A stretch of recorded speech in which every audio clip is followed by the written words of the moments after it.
Naalimpungatan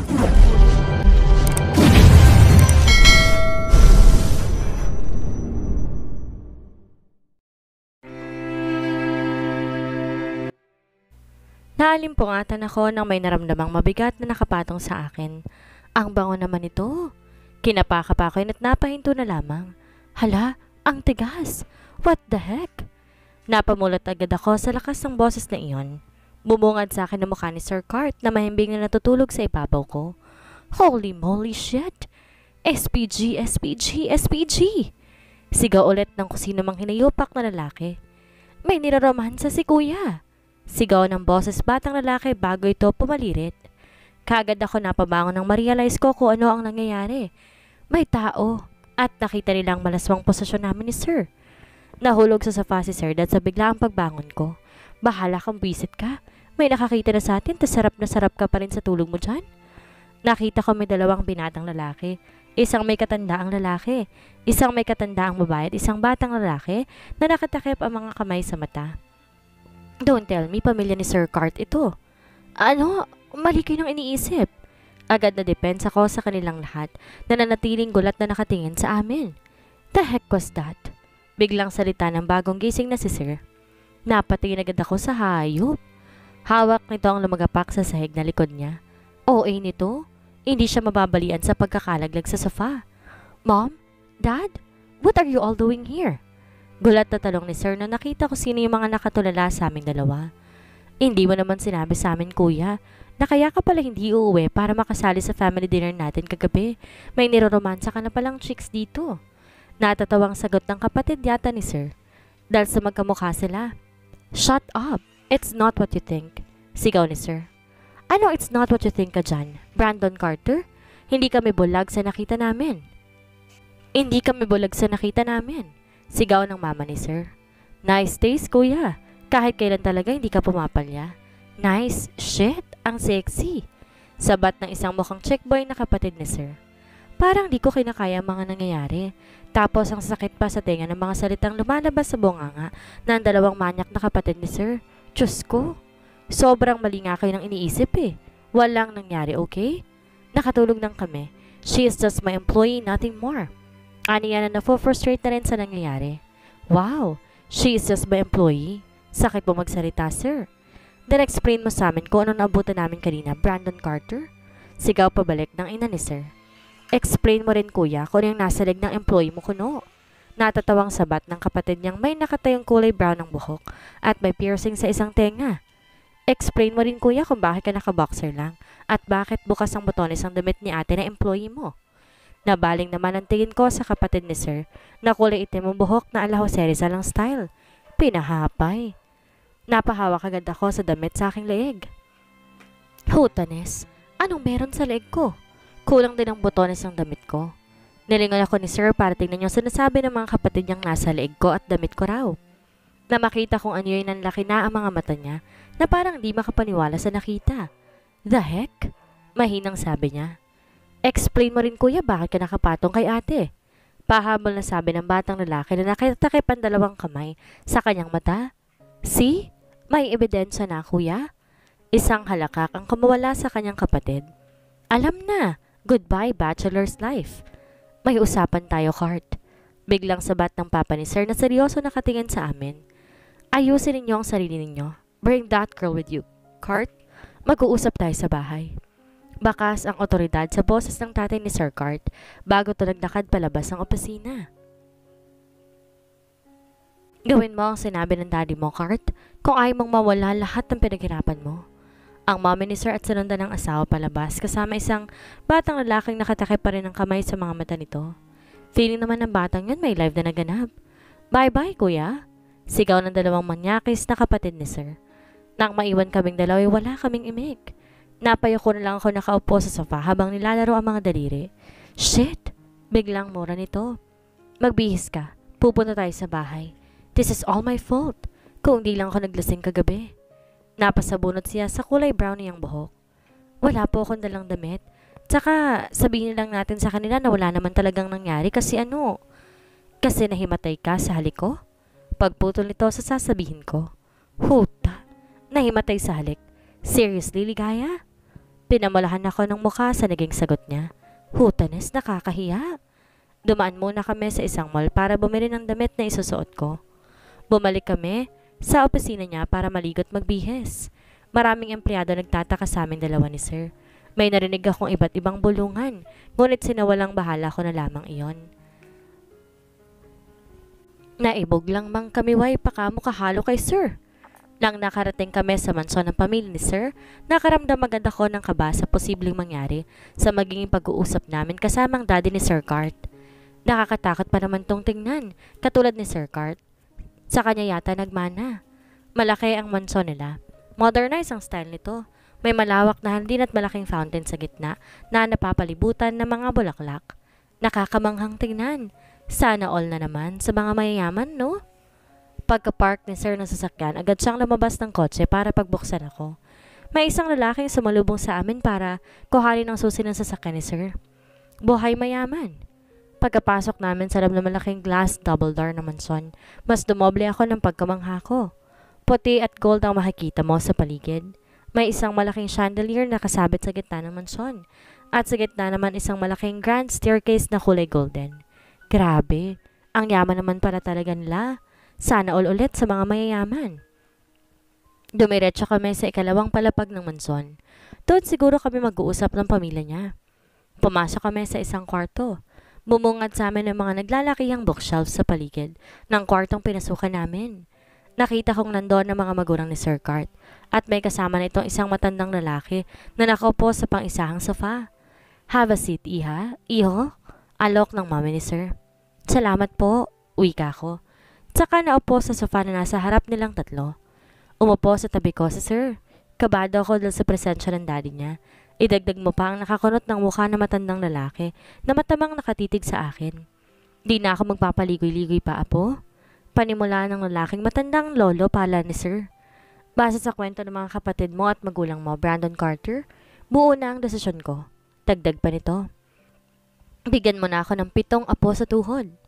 Laglag pa nga ako sa sinabi ng lolo ni Sir. What?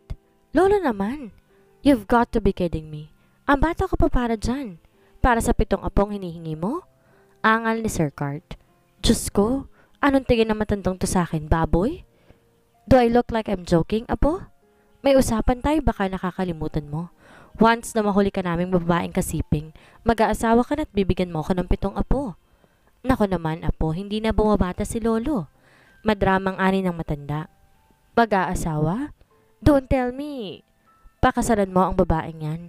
At simulan niya ng bumuo ng apo ko sa tuhod. Period, sabi nito, na ikinalaki ng mata ko. Lente, ano na naman ni man? Waay ko gini-expect. Naalala ko tuloy ang usapan namin kahapon ni Leslie. Sira ka ba? Sana hindi mo na pinatulan. Boss mo yun, sisi. Ano ka ba? First day mo, budget ka na yan. Ano naman ngayon? Hindi porke boss siya may karapatan na siyang inisin ako. Aba, hindi ako pinanganak ng nanay ko para inisin niya. Baka anak niya, pwede pa. The heck? Be careful what you wish for nga naman. Anakan, hutanes. What? 7 anak ang gusto ng lolo ni Sir Cart? Baboy yata ang tigan sa'yo, girl eh. Si Leslie sakay to humagalpak ng tawa. Buisit? Nakwento ko kasi sa kanya ang nangyari simula sa part na lasing si Sir hanggang sa naging usapan namin sa bahay nila ni Sir Cart. Kailangan ko kasi ng advice tapos ito pang napala ko. Pagtatawanan lamang ako.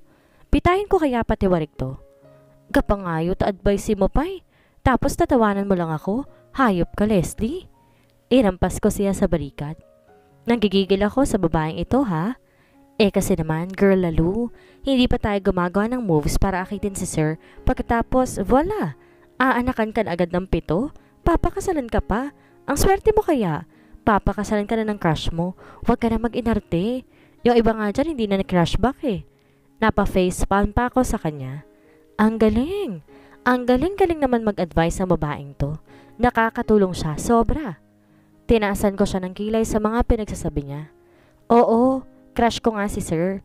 May balak akong landiin dahil ako isang malaking slight malandi pero hindi ko naman yata ina-expect na aabot sa kasalan at aanak pa ng 7. Paano ko naman sasabihin sa nanay at tatay ko? Baka atakihin si Itay, Diyos ko. Trabahong pinunta ko dito sa Maynila, hindi pag-aasawa at mag-anak ng 7, no? Bayot. Be practical. Sa panahon ngayon, kapag mayaman, grab agad. Sa hirap ng buhay ngayon, bayot. Yung iba nga dyan, pumapatol sa MMMM eh. Kumunot ang noo ko sa sinabi niya. Anong MMMM? Daming alam ng babaeng to. Grabe, hindi ko kinakaya. Matandang mayaman na madaling mamatay. Ganun. What? Mapatol sa matanda? Para lang sa pera? Bad man yan. Ayoko namang patulan si sir dahil lang sa pera, no? May respeto pati ako sa sarili ko. Ayoko ng ganyan. Hindi ganyan ang tinuro ni inay at itay sa amin. Dapat matuto kaming paghirapan ng mga bagay-bagay. Ay, wam naman. Abait-abata naman disbayot, uy. Pero yun nga, may point ka rin. Baka makarma ka pa kapag ginawa mo yan. So ano na nga? Paano mo yan sasabihin sa mga magulang mo? King ina naman ito, oh. Wala pa naman kaming pinag-uusapan ni sir kung papayag ba kami sa kagustuhan ng lolo at magulang niya. Nagulo ko ang aking buhok na tila pinagbagsakan ng langit at lupa. Basta, kung ano ang maging desisyon ninyong dalawa ni sir, suportado ko kayo. Number 1 shipper nyo kaya ako. Imagine, magiging misis ka na isang Brandon Carter Montelibano. Hot, may abs, umiigting ang panga, yummy, gwapo, mayaman, full package bayot, Diyos ko. Binubisa talaga akong lalo ng hinayupak na to eh. Minsan nga ihuhulog ko to sa rooftop ng building. Baliw, dami mong alam. Umirap ako sa kanya. Di na ulit ako nakapag-duty sa Montelibano Marketing dahil nga sa sinabi ni Sir kahapon nung huli niya kami ni Leslie sa maintenance quarter na pinag-uusapan siya. Binayaran ako ng kumpanya para sa isang araw na duty ko. May pinilit na rin daw sa akin bilang tagalinis ng opisina ni Sir Cart. Nakausap ko na rin si Auntie Linda tungkol sa paglipat ko ng trabaho. Nung una hindi pa siya pumayag, ngunit kalaunan din napapayag ko rin naman siya. Nag-aalala lang daw kasi siya dahil baka abusuin daw ako na maging boss ko. Kung alam mo lang, Auntie, ngayong araw nakatakdang paglipat ko sa bahay ni Sir Cart. Pagkagaling ko sa Montelibano Marketing kanina para makuha ang sweldo ko para sa isang araw na trabaho. Agad ako umuwi dahil sabi ni Sir Cart kanina, kailangan ko raw na lumipat sa bahay niya. Hindi ko na dinala lahat ng gamit ko. Isang buwan lang naman ako ron sa bahay niya. Nang matapos ako magligpit ng gamit, saktong dumating na ang inutusang driver ni Sir Cart para sumunod sa akin at ihatid ako sa bahay niya. Tayo na po, ma'am. Naghihintay na po si Sir sa opisina niya. Daraan daw muna natin siya. Sasabay daw po siya sa atin pa uwi. Sige po. Sumakay na ako na sasakyan matapos niyon. Nag-usap lang kami ni Manong ng kahit ano habang nasa biyahe, papuntang Montelibano. Naaliw nga ako kay Manong dahil sabay sa trip ng mga kabataan ko magsalita. Dumaan muna kami sa kumpanya ng mga Montelibano para daanan sa Sir Cart dahil nga maaga raw itong uuwi ngayon. Siguro dahil para i-orient ako sa mga polisiya niya sa kanyang bahay. Habang nasa biyahe papuntang bahay ni Sir, tahimik lang ako nakatanaw sa may bintana ng sasakyan namin. Tahimik ang naging biyahe namin dahil simula ng daanan namin si Sir ay parang natahimik na rin si Manong driver. Parang kanina lang ang dami naming na-chismis na dalawa. Napansin kong pumasok sa isang exclusive na subdivision ang sinasakyan namin. Ang ganda ng subdivision na ito. Halatang puro mayayaman na nakatira dito dahil sa mga naglalakihang bahay na nakatayo. Huminto si Manong sa isang kapansin-pansin na kulay puting bahay. Ito yata ang pinakamalaki at pinakamalawak na area dito sa buong subdivision. Automatic na bumukas ang kulay brown na gate nito. Isang sana all ulit sa mga mayayaman. Nang makapasok kami, kaagad na nagparking si Manong driver sa garahe ng bahay.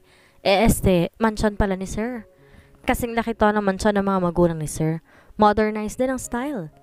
Nag-expect pa ako ng sobrang kagandahan kapag pumasok kami sa loob. Ngunit hindi ko pa rin napigilan ang mamangha. Sobrang ganda ng pagkakayos ng mga furniture sa loob. May sumalubong sa amin na 6 babaeng nakadamit pang kasambahay.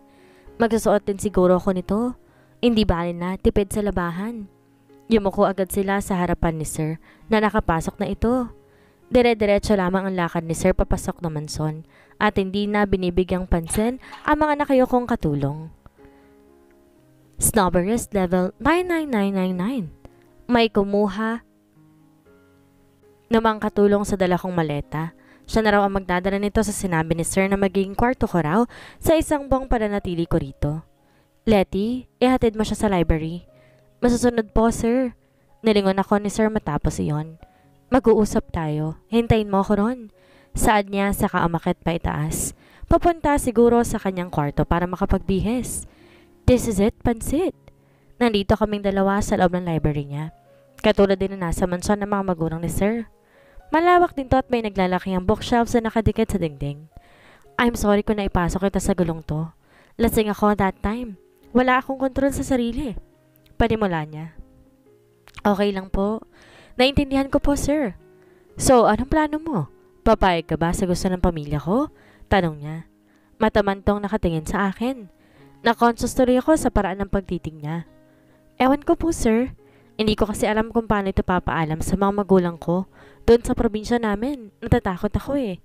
Truth naman kasi. Baka atakihin bigla si Itay kapag umuwi ako sa North Cotabato na may dalang balitang magpapakasal na ako. Okay, I'll go with you.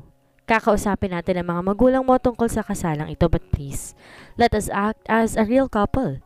Mahihirapan tayo kapag umamin tayo sa mga magulang mo na forced marriage ito. So, sasama siya sa akin pa uwi? Pagpipray kita sir, na hindi ka maitak ni Itay. Seryoso po kayo? Sasama po kayo sir? Yeah, why?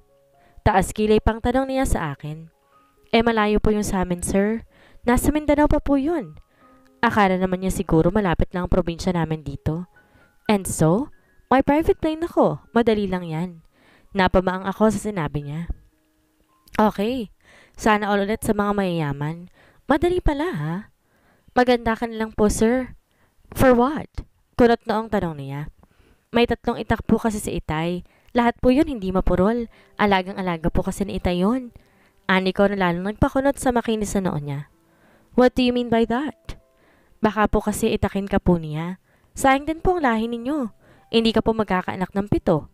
Tuloy ang nanlaki ang mata niya. What the heck? Napahalakak ako sa aking isip dahil sa naging reaksyon niya. Kabahan ka na sir.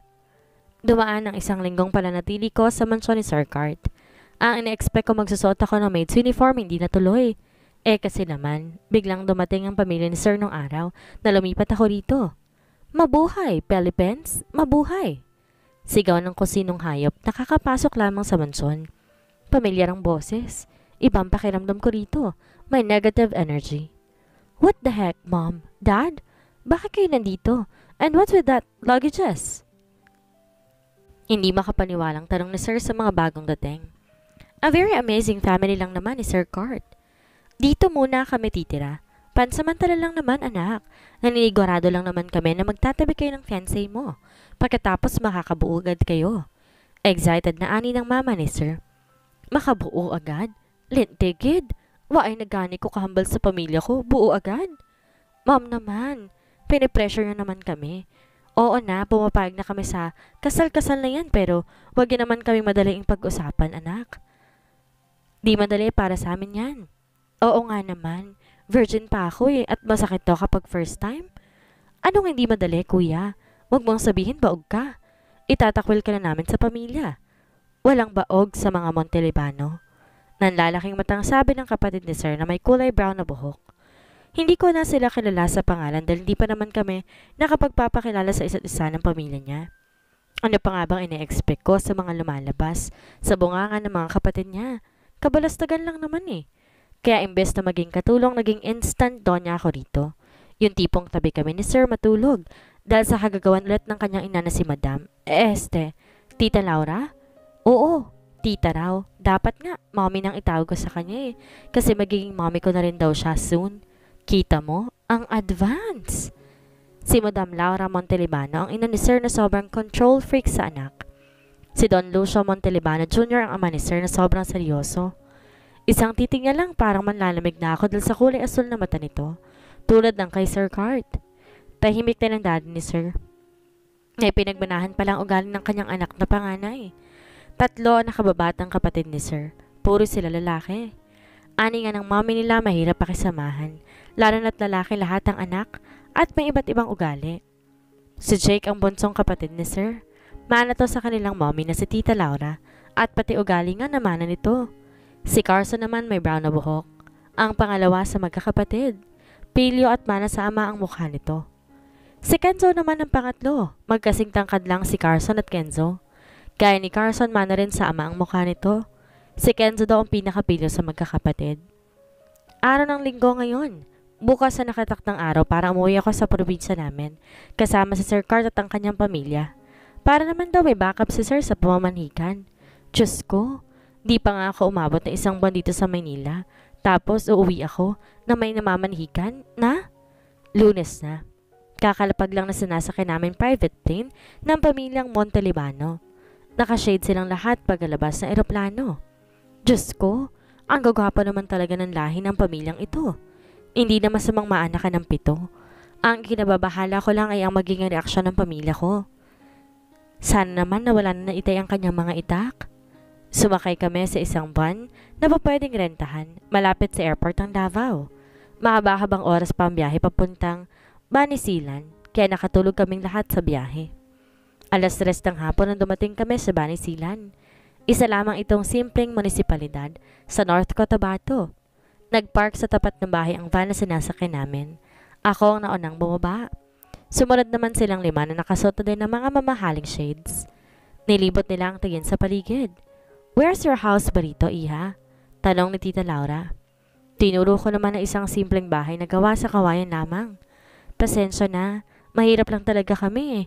Pero kahit ganyan ang bahay namin, pinagmamalaki ko yan kasi nagkabahay kami ng isang marangal na trabaho at pagsusumikap ni Itay." "Ang cute naman ang bahay ninyo, Ate Ligaya," ani Kenzo na nakatingin sa bahay namin. Nag-expect ako mag-iinarte sila dahil sa itsura ng bahay namin. Ngunit iba nakita kong reaksyon ng mga mukha nila nang tanggalin nila isa-isa ang suot nilang shades. Makikita mo na mamangha pa sila sa bahay namin. "Paggawa tayo ng bahay na ganyan, Mommy," sabi ng bunso nilang si Jake. "Sure anak, gagawa tayo niyan pagbalik natin sa Maynila." "Ay bongga, tara na po, pasok na po tayo." Inaya ko sila. Sumunod naman silang lahat sa akin. "Inay, Itay, nakauli na ako," sigaw ko. Kaagad naman lumabas ang kapatid kong bunso. May dalang kutsarang may lamang gatas.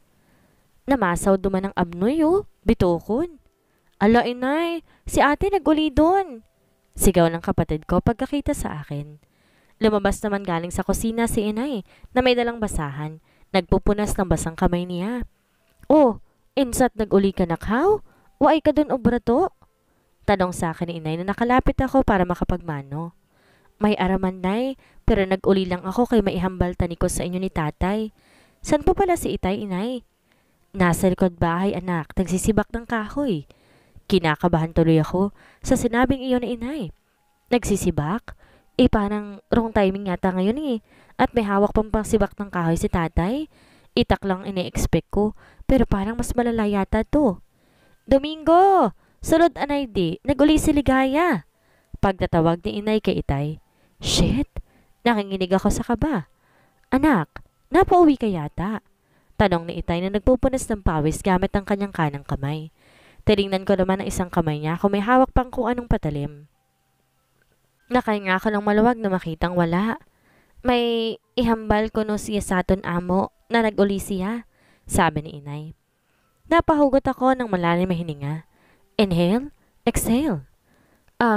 May kasama po pala ako, inay, Itay." Panimula ko bago ito tinawag para pumasok ang pamilyang Montalibano. Unang pumasok nga sa maliit naming pinto si Sir Cart na nakayoko sa pagpasok.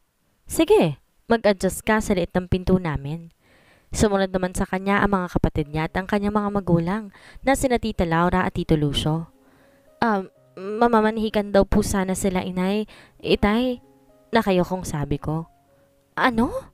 si inay. "Hello po ma'am, sir. Nandito po sana ako para formal na hingi ng kamay ng anak ninyo." Si Sir Cart, nakainay at Itay halatang gulat sa sinabi ko. "Inday, kuhabiya, binagon ko." Mahinang anitay na nagpalaki sa mga mata ko. "Hayop, sabi ko na nga ba pesting itak yan." "Di puta, ginana mo bata ko? Insat magpakasal na ka mo ha? Ano Ligaya, gabosong ka na? Sabat!" Sigaw ni Itay na nakuha nito ang kanyang itak. Wow, patay ka kuya!" Sigaw ni Carson, na patakbong umalis ng bahay. Sumunod naman si Sir Cart sa pagtakbo kasama ibang kapatid, at si Tita Laura sa sobrang takot dahil sa hawak na itak ni Itay. Nanatili lamang na nakatayo si Tito Lucio na hindi napansin ni Itay at patuloy na hinabol sa labas si Sir Cart. Anong hingin-hingin ng kamay ng anak ko? Ang bata pa ng anak ko para diyan. Hindi porket mukha kang mayaman ay papayag na akong pakasalan mo ang anak ko. Sigaw ni Itay. Nagsilabasa naman ang iba naming kapitbahay. Nakikichismis sa nangyayari. Hindi naman po sa ganoon, sir. Sabat ni Tita Laura. Mahal ko po ang anak ninyo, sir. Aalagaan ko po siya gaya ng pagmamahal at pag-aalaga ninyo sa kanya. Pangako ko po yan. Sabi ni Sir Cart. Bumilis ang tibok ng puso ko sa sinabi niyang iyon. Kinikilig ako na ewan, pero may naramdaman ding kirot sa puso ko. Sana, totoo lahat yung sinasabi mo, sir. Aalagaan at mamahalin mo ako. Hindi. Kung gusto mong pakasalan ng anak ko, patunayan mo sa akin. Sabi ni Itay. Mahirap lang kami, iho. Nakikita mo naman sa itsura namin yan. Pero kahit mahirap kami, hindi ko pinapabayaan ang anak kong masakta ng ibang tao. Patunayan mong kaya mong alagaan at mahalin ang anak ko. Huwag yung puro ka lamang salita. Ani Itay saka ito pumasok pabalik sa bahay.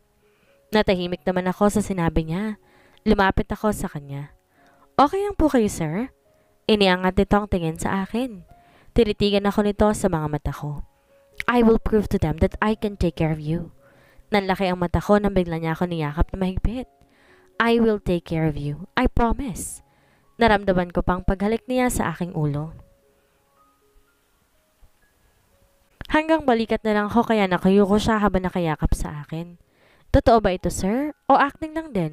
Aalagaan lang, hindi mamahalin? Itay. Tawag ko kay Itay na nasa duyan dito sa likod bahay namin. Gabi na at andito pa rin siya sa labas. Kailangan kong makausap si Itay. Alam ko galit siya sa akin dahil sa ibinalita ko sa kanya. Gabi na po. Malamig na rito sa labas. Baka sipunin po kayo. Dagdag ko pa at saka ipinatong ang dala kong jacket sa balikat niya. Nanatili lang itong tahimik at tulala. Nakokonsensya tuloy ako lalo. Alam ko, mahirap to para sa kanya.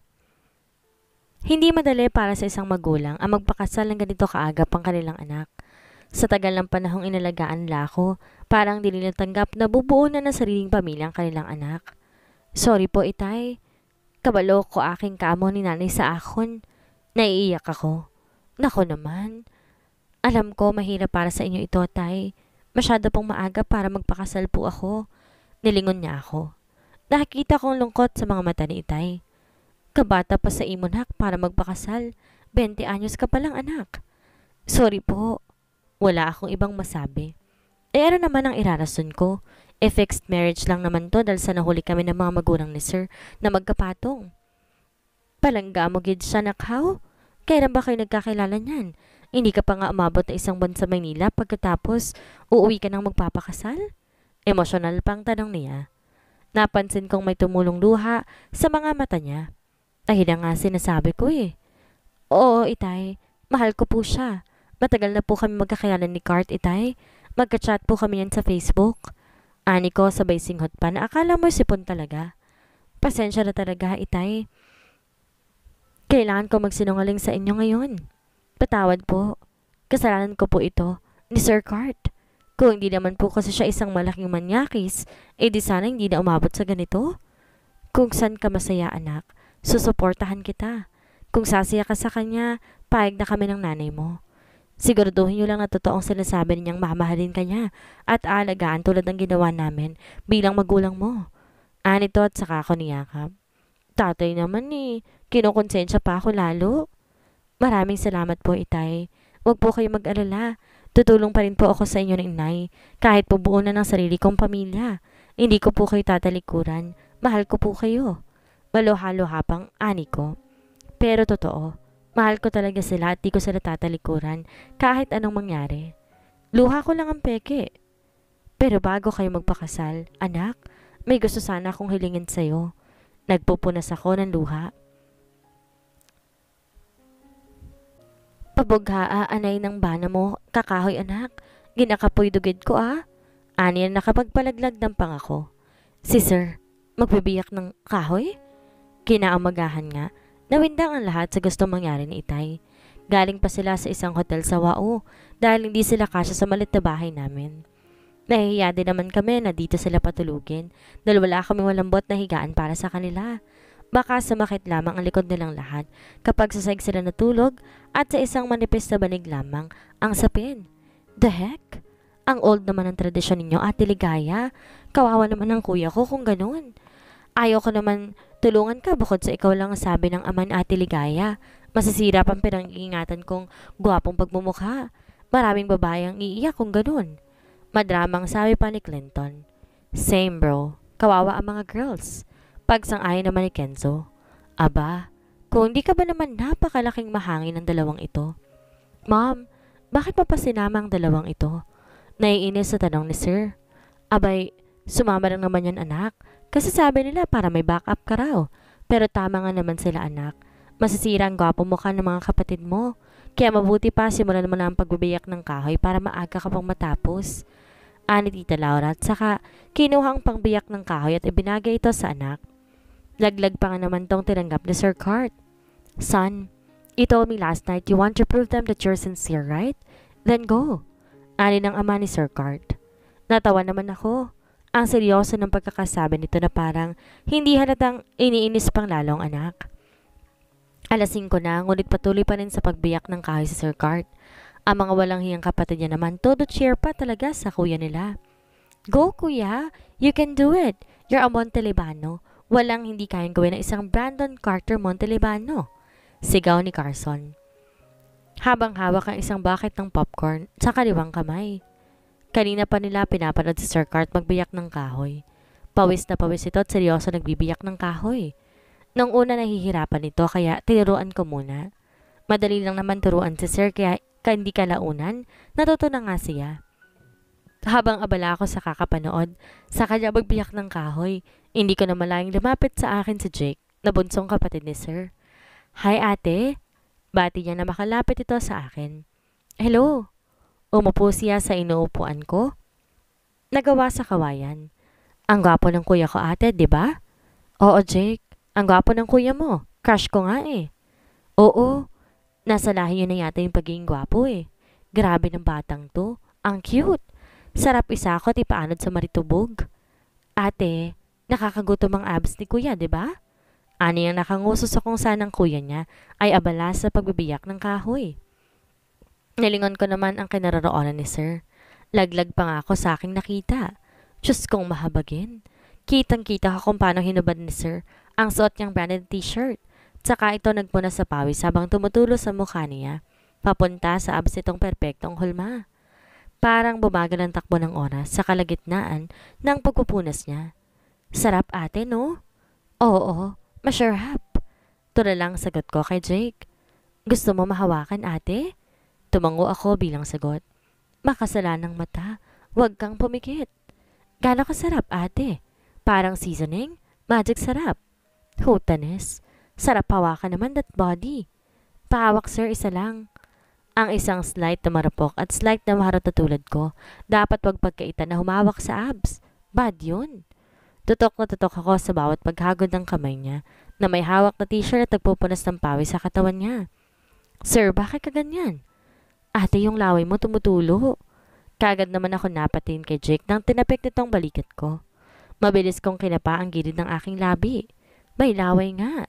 May hawak itong panyo at inilahad sa akin. Punasan mo ate.